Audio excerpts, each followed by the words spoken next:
ibibigay ko sa mga new moms out there is huwag mong papabayaan yung sarili mo. Dapat kumain ka. Kasi kapag nagpapadede ka sa anak mo, para meron siyang maraming milk.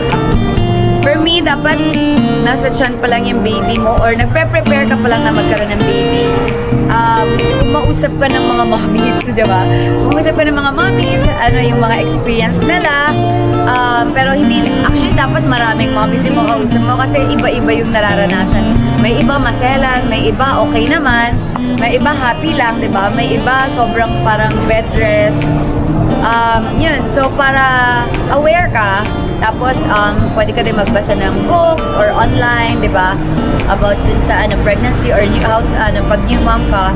Bigyan nyo ng time yung sarili nyo kasi importante yon na paminsan-minsan lumalabas din tayo ng tayo lang, away from our baby. Syempre minsan nakaka-guilty pero okay lang yon para mag-unwind tayo and para mabigay natin yung best para sa kanila. Second, huwag kang magpapaka-stress. Enjoy your life. And then, syempre, mag-take ka ng mga vitamins, malunggay, di ba? Para supplement mo, syempre para sa baby mo. Kasi hindi na lang ikaw yung inaalagaan mo, pati yung baby mo. And second, syempre, mabilis lang yung panahon. I-ano nyo na talaga.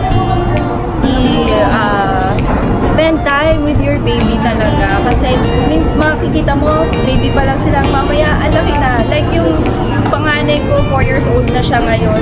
Parang dumaan lang yung pandemic and 4 years old na nag-aaral na siya. Ang bilis-bilis ng panahon.